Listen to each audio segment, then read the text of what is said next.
Na mimi ni Baraka One TV moja kwa moja kutoka nchini Jamhuri ya Kidemokrasia ya Kongo, na mimi ni Rajabu Akili Kabonga. Ili kwa kwanza kupata habari zetu za moto kila siku, tafadhali like pia subscribe Baraka One TV. Tuko pia Facebook pamoja na TikTok, like na follow page zetu, na hivyo utakuwa kwanza kupata habari zetu za moto kila wakati. Kwanza ni muhtasari wenyewe wa habari za moto. Walungu, baada ya mapigano utulivu waonekana maeneo ya Walungu. Kivu ya Kusini, wazalendo waingia na kurudia Nyangezi Nyantende Toyota. Kinshasa, Kibukila mtetezi afanyiwa kuhenziwa ndani ya mji wa Kinshasa. Na mkiwa ni tarehe 21 za mwezi wa 3 2025, ambako uko unasikiliza matangazo yetu moja kwa moja kutoka nchini Jamhuri ya Kidemokrasia ya Kongo, saa 12 saa za Afrika ya Kati, ikiwa ni saa 1 majira ya Afrika Mashariki asubuhi ya alfajiri.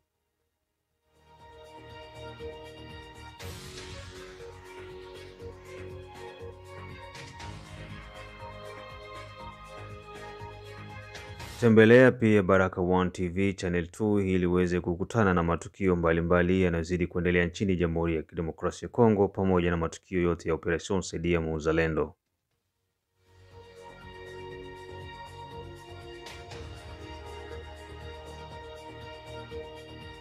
Kumbuka pia Operation Saidia Muzalendo bado ingali inaendelea, na kama unatakiwa kuungana na Baraka One TV, tafadhali tumia namba ambayo huko unaiona hapo kwa screen yako, na moja kwa moja utaungana na Operation Saidia Muzalendo.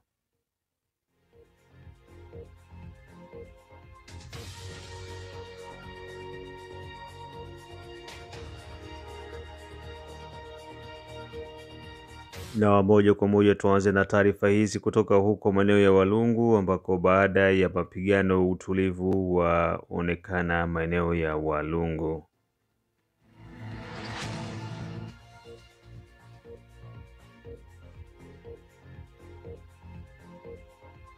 Tarafani Walungu, hali ya utulivu imeonekana baada ya mapigano makali yaliyofanyika kati ya magaidi wa M23 Alliance of Congo pamoja na RDF dhidi ya wazalendo katika eneo mbalimbali za Walungu.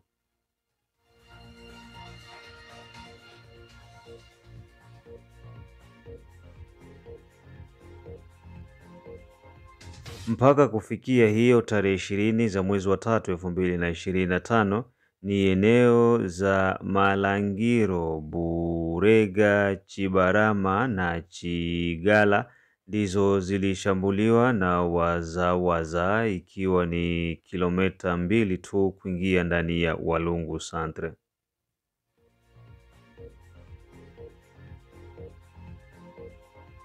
M23 Alliance of Congo pamoja na RDF wanaendelea kupata kipigo kutoka kwa wazalendo katika maeneo ya Walungu na maeneo mengine ya jimboni Kivu ya Kusini. Kivu ya Kusini imekuwa ni tofauti sana na maeneo ya Kivu ya Kaskazini, maana huku wanakutanana na vipigo ambavyo hawakuwahi kuvipata huko maeneo ya Kivu ya Kaskazini. Hii ni Baraka One TV. Na baada ya taarifa hizo kutoka huko maeneo ya Walungu, na moja kwa moja tubaki tu jimboni Kivu ya Kusini, ambako wazalendo waingia na kurudia maeneo ya Nyantende, Nyangezi pamoja na Toyota. Hali ya usalama bado inaonekana kuwa mbaya eneo za Bukavu, Nyangezi, Nyantende, Toyota, ambako wazalendo waliingia baada ya muda wakajiondoa na kuacha maeneo hayo yakibakia mikononi mwa magaidi wa M23 Alliance of Congo pamoja na RDF.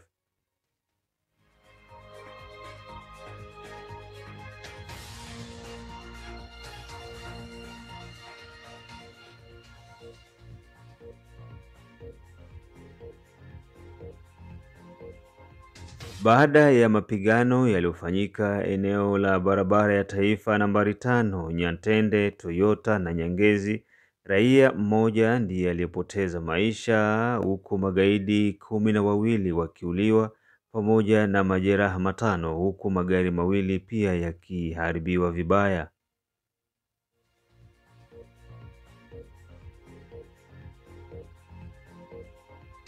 Kwa upande wa wazawaza ni wazawaza 3 pekee ndio waliopata majeraha na hivyo kuweza kujiondoa katika hayo maeneo na kwenda kujiweka katika maeneo ya siri ambako mashambulizi zaidi yanaandaliwa kuingia ndani ya mji wa Bukavu.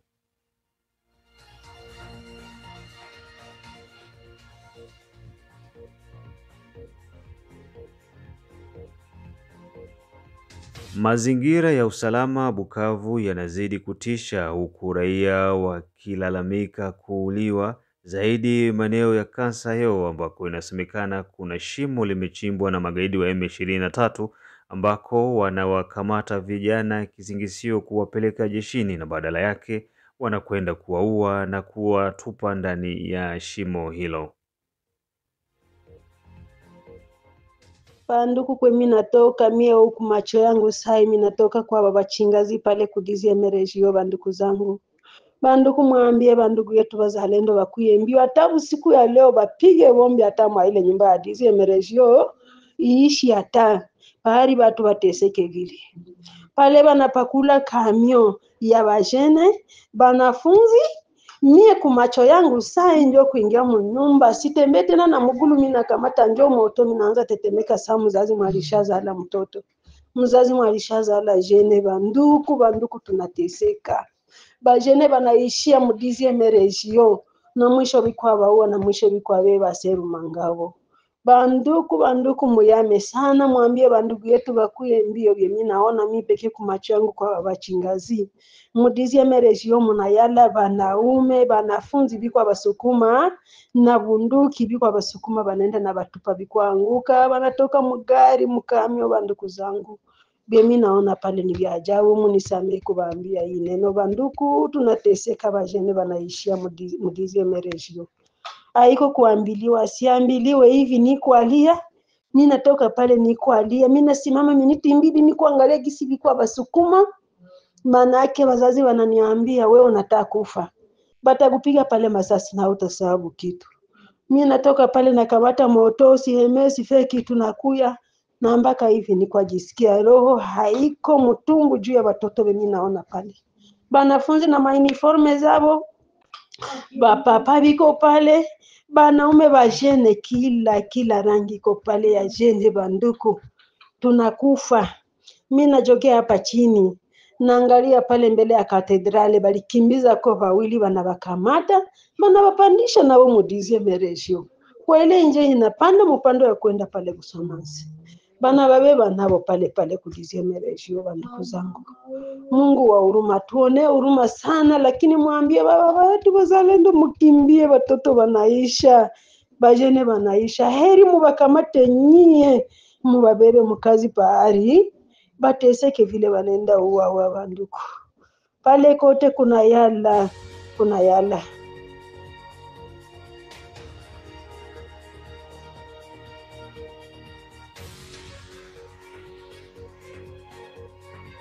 Tofauti na hivyo, M23 imeweza kulazimisha malipo ya kodi mpya ya kila nyumba na hivyo inafanyika kila siku ya Jumamosi ambako kila nyumba wanatakiwa kulipa franga 2,000 kwa viongozi wa mitaa na ambaye hatotimiza agizo hilo anakutana na mkono wa sheria.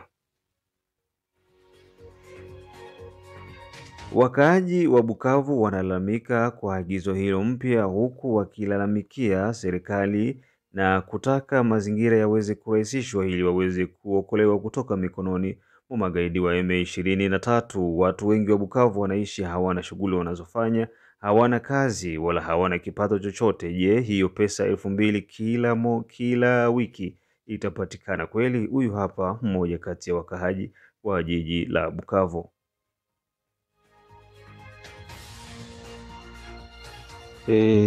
Ndio mzee wangu, hii ni jeto ya chaque samedi kila habita kila nyumba 2,000 francs kila nyumba make mu Bukavu mu 3 commune yote ni 2,000 francs. Mzee wangu tunayua shie hapa tunaweza sema ke kama hatuna shwa juu hii habari balipitia kwa chef de quartier, njo benye walipatia balitisha na bakabagabulia hii majeto kama batakuwa na pana raporo ya chaque samedi ile 2000 francs ya kila menage. Njo probleme kabambi. Oro sasa shida kabambi yenye tuko nayo hapa Bukavu, unaenda kutana batu habatumikake tena, batu bashabakilia umanyumba. Kestio zenye batu biko na jipoze, ile 2000 francs itakuwa natoka wapi chaque samedi wakati maaktivite haziko na fonctionner Manake vraiment kabisa ni shida kabambi sana, shida kabambi sana, na usipo ipana unake kama miti iko nyuma yako na masasi pio sisaulike, yo iko tusa vile deni kuwa watu tu iko tusa deni. Sasa njo kisi ya kujikomporte inashindikana ile yenye unaona na kutumia pale. Ni kuko mtu mmoja mwenye niliona iko nayo, iko nayo mu quartier, njo directement nikaichukua nikaibamba picha, njo ile na kutumia pale. Manaki hapa tunajiuliza vya kufanya, tunashindwa mzee. Juu kwa napata ile 2000 francs ya kila nyumba Bukavu mzima haina mzazi. Na huku nasikiliza matangazo yetu kutoka nchini Jamhuri ya Kidemokrasia ya Kongo, ikiwa ni saa 12 saa za Afrika Kati, saa 1 majira ya Afrika Mashariki ya alfajiri.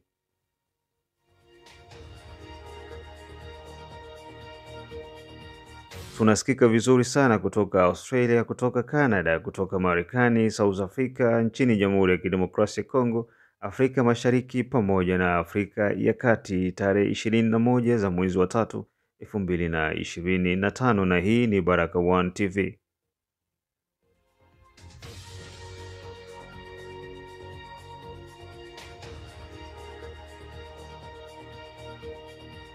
Na baada ya taarifa hizo kutoka huko maeneo ya Kivu ya Kusini, Walungu, na moja kwa moja tubaki tu nchini Jamhuri ya Kidemokrasia ya Kongo, na hivyo tujielekeze huko maeneo ya jiji kuu la Kinshasa, ambako Kibukila Mtetezi afanyiwa kuenziwa ndani ya mji wa Kinshasa. Jamii ya Wabondo wanaoishi jijini Kinshasa nchini Jamhuri ya Kidemokrasia ya Kongo wameweza kumuenzi alikuwa mpiganaji wa wazalendo huko maeneo ya Kivu ya Kusini tarafani Fizi, Bukila Mtetezi, ambaye aliweza kuzikwa hiyo siku ya Jumatano maeneo ya Fizi, na hivyo Kinshasa waliweza kumuenzi kwa kusoma historia yake, huku watu mbalimbali wakiweza kualikwa, na miongoni mwao alikuwa mbunge wa taifa Obedi Nyamanjoku, ambaye alichukua nafasi ya kuzungumzia kwa ufupi jinsi alivyomjua na jinsi wanavyomuenzi Kibukila Mtetezi.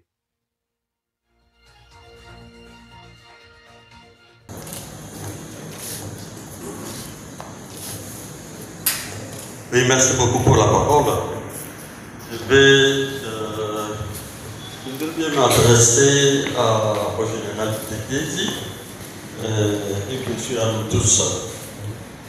Cher général Mtetezi Kibukila Trésor, commandant des forces des patriotes pour la défense du Congo, FPDC, chers frères et compagnons de lutte pour la liberté du peuple congolais, je me fais le devoir de vous adresser ce mot pendant que vous n'êtes plus parmi les vivants. Vous êtes déjà enterrés. Dès votre jeune âge, vous êtes décidé de vous engager à défendre l'espace physique d'Ongwen ainsi que toute la République par des exploits guerriers que nous venons d'entendre contre bien sûr les envahisseurs de notre pays, notamment dans les territoires de Fizi, Mwenga, Moubila. Vous vous êtes mariés et eu des enfants durant vos multiples luttes gagnées. Vos exploits à faire échec aux envahisseurs sont connus de tous. C'est pourquoi vous appelez les noms de Mtetezi. Mon général, vous nous dites au moment où nous avions encore besoin de vos exploits. Les pays reconnaît vos exploits et en avez encore besoin. Même si la mort est inéluctable, mais ce qui nous fait mal, c'est votre départ, qui est non seulement précoce, mais surtout, vous partez sans récolter les fruits de vos efforts. Nous sommes convaincus que malgré votre départ de ce monde des vivants, nous avons la ferme conviction que vous êtes avec nous en esprit et vos œuvres resteront ancrées dans nos esprits éternellement.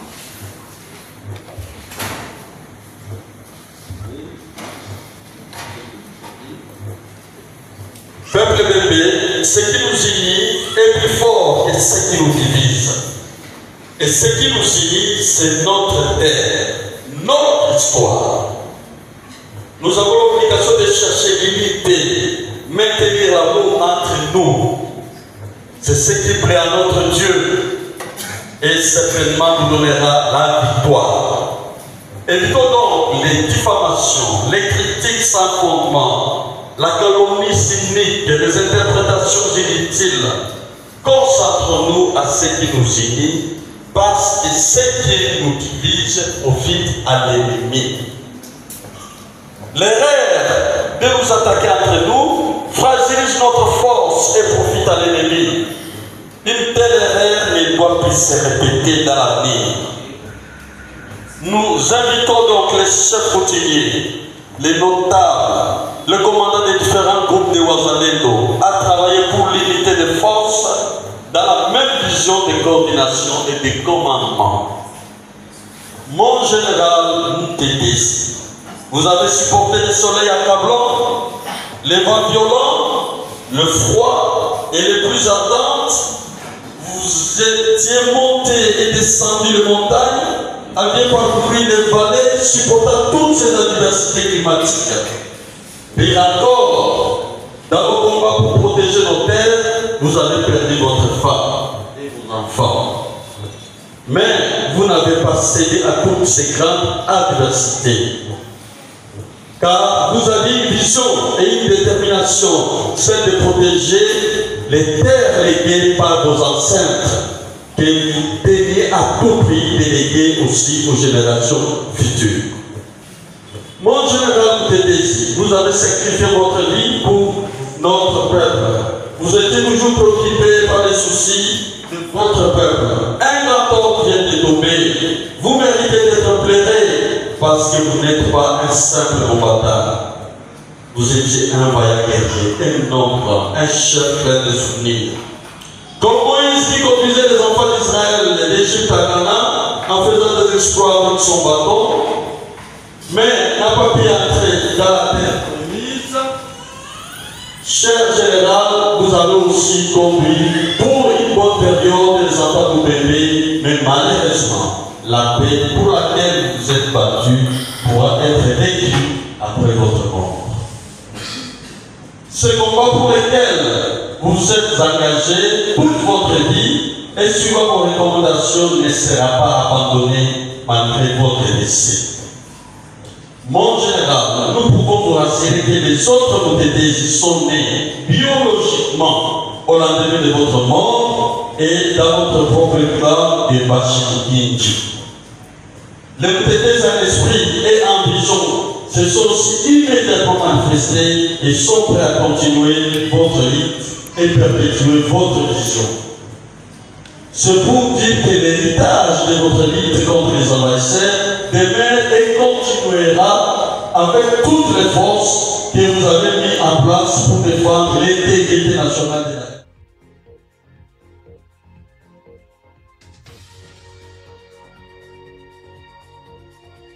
Kibukila Mtetezi, Luteni Jenerali kikundi cha AFPDC, aliweza kuuliwa tarafani Fizi, eneo la Lweba, na hivyo maiti yake kuweza kupelekwa ndani ya mji wa Baraka na kuweza kuhifadhiwa katika makao ya milele huko tarafani Fizi, makao makuu ya Fizi, ambako ameenda kulazwa pamoja na mababu wa zamani.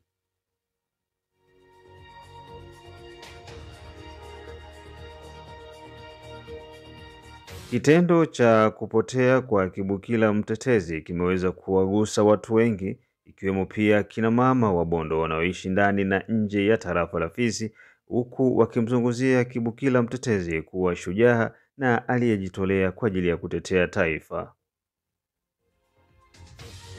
Mjambo wote, Wakongomani wote walio nje ya nchi na wenyewe wako ndani ya nchi, wote na wasalimia katika jina la Yesu. Nasema katika jina la Yesu sababu sisi ni Wakristo, na kwa wale ambao si Wakristo na wasalimia kwa asalamu alaykum. Hii ni sauti ya wamama Wakongomani. Hii ni sauti ya wamama Wakongomani ambayo wanaongea na huzuni ya kupoteza shujaa wao, mtoto wao, baba yao, kijana wao ambaye alikufa kifo cha ukatili, cha unyama aliyotendewa hapo nchini Lweba. Wamama wa Kikongomani tuko na huzuni na tunahuzunika sana. Especially wamama wa Sud Kivu, teritwari ya Uvira, Fizi, Mwenga. Ebuela alikuwa ni mtoto wetu, alikuwa ni jemadari wetu, alikuwa ni sijue tuseme nini, mpambanaji halisi ambaye tulitegemea. Lakini amefika kuuliwa kiukatili ambacho hakijafurahisha wamama wote Wakongomani, wamama wote wa Sud Kivu, wamama wote wa Fizi, Uvira, Mwenga. Na ni kwa niaba ya wamama tunasimama kutuma hii voice, aiza kuongea hii maneno. Ni maneno ambayo mioyo inauma, tunaiongea na damu zikivuja ndani yetu, machozi inabubudika kwa kitendo ambacho kimetendewa huyo mtoto wetu. Alikuwa tegemeo letu, tulimupa jina ya mtetezi sababu alitutetea. Hiyo jina hakujipea mwenyewe. Ni sisi Wakongomani, sisi wamama wa Sud Kivu, sisi wamama wa Uvira, Itombwe, Mwenga, Fizi ndio tulimupa hiyo jina mtetezi sababu alitutetea. Mtetezi alipigana vita vingi.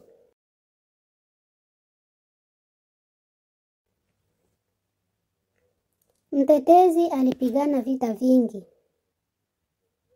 Alipona katika vita vingi. Kia ajabu na mshangao, mtu anakuja pigwa na pepo ambayo imetoka atujue inatoka wapi. Mtu anauawa kiunyama, kiukatili na mawe. Kwa kosa gani? Amefanya nini? Angekufa muvita tungesema ndiyo anakufa muvita.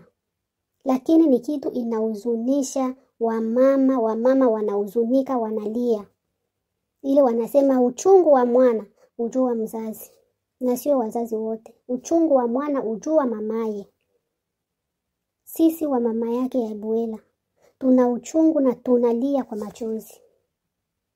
Lakini tunaomba Mungu ailaze roho yake mahali pema peponi. Tunaomba Mungu ailaze roho yake mahali pema peponi. Na tutazidi kuomba Mungu spirit yake, SP yake isipotee.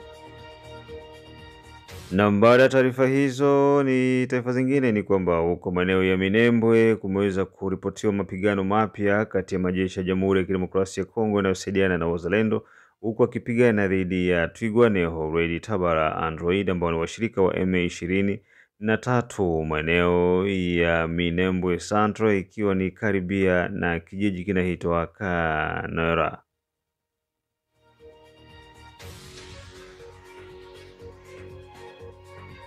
Mapigano yameripotiwa hiyo tarehe 20 za mwezi wa 3 2025 eneo la Kawera, kijiji kinachopatikana takriban kilomita 6 kuingia ndani ya Minembwe Central, Fizi, maeneo ya Kivu ya Kusini. Wazawaza wameanzisha mashambulizi hayo kwa lengo la kutaka kuyarejesha maeneo yote ambayo yaliangukia mikononi mwa Twirwaneho, Android pamoja na Red Tabara ambao ni washirika wa karibu wa M23 Lansweef Congo pamoja na RDF.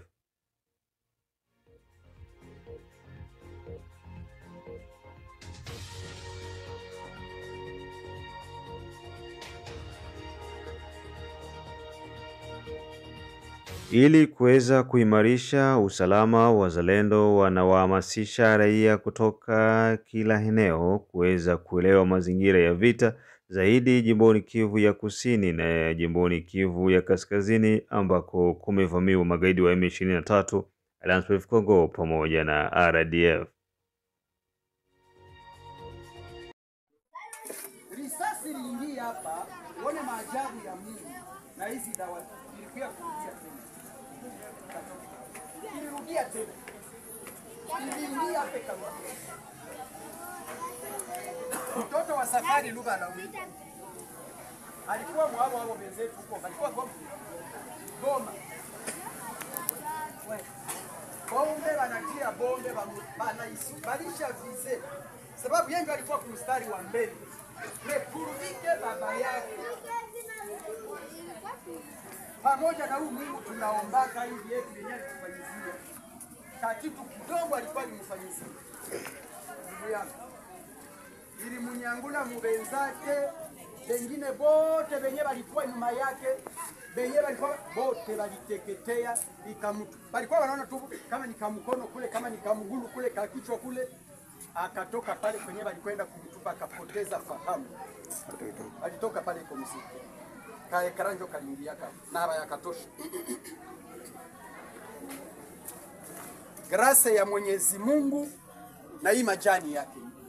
Nyinyi mnaizarau, tunaiona kama mnakuwa kama mnazarau. Surtout les pasteurs, lakini mnamalizana mko mnauana. Mnamalizana mko mnauana. Batumishi ya Mungu na hii majani tu. Mimi njoo daikala pale kwa kagaragare libomoka. Nilibaona bamoya banakuwa mauvira ba pastere Denis na wengine na sasa tuko munini. Tuko munini. Ile majani yetu tuletee nayo tusaidie. Mko mnaingizana nyinyi wenyewe kwa wenyewe. Ba mama yetu lieba ilete sababu bana ufundi ya kutosha. Kazi ni kwenda banawanga watoto ya wengine. Olieba kuya sasa watusaidie. Simulete sasa ile buchawi. Tuitie pamoja na ingine. Unaleta ile buchawi tuitie pamoja na ingine tusaidie. Lakini munavinya mtaki kuonyesha ile ujuzi itusaidie.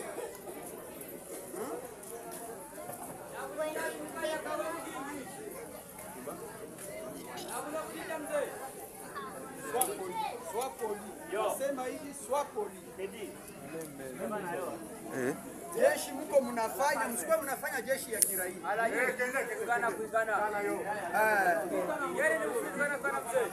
Sawa sawa. Achana na ile habari ya kisima. Naona wandugu. Njoo ile mtu mulete zile dawa mzilete. Baba mama mwenye anayua iko na kadawa kake simkalete. Kama mimi nabonyeza hii telefone yangu kiona wenzetu ba malaika wenyewe walitoka masalama bila. Wenyewe walitoka masalama bila. Ukiona ngisi mwami alikuwa na bamwangia mai, iko ananuia ngisi wataondoka baende. Shie huku ba mwami walibakiaka ni bazinifu. Ba mwami walibakiaka ni balevi. Hakuna kitu kinachofanyika isipokuwa ni baba babiana wetu walikana pembeni na mzimu balikana pembeni sijui na nani ile yenyewe walijifundisha. Leo safari anakuwa mkusukuma watoto wanaenda Katogota, Kamanyola Katogota waliopere kama mpaka bandugu yetu Barundi walishanga. Munapigana, hakuna mtu mwenye dunia. Hakuna mwenye kufa. Mko watu gani? Bakasema antuka mko wanaume. Unaona? Vijana tunawapa karibu. Ule mwenye anapenda tukute pale kuisto. Mwenye atakuya kupenda kuingia mula polisi, tutakuwa na nafasi ya kumtia popote pale anapenda. Mimi niliwaambia juzi, mlikuwa mnaniita Colonel Abdul. Iko muoshe. Mimi nilipoona arme yetu iko infiltrate, nilitoka. Nilifungwa mara ngapi? Nilipelekwa mpaka kunani kudeme yape Kinshasa. Mwaka na miezi 6 nafungwa. Terefeka India yangu. Ni hapo. Yenye tulifanya hapa Katogota mko batemu. 2004 mimi shinjo tulipiga mkekusi pale. Mlikuwa batemu. Sasa sisi hapa tuko. Sasa mko mnaogopa nini? Na wengine tutawapiga, sisi hatuna boga. Mkuye maelfu, tuwe na silaha zetu 5 10 tutaangaje vita na nyinyi.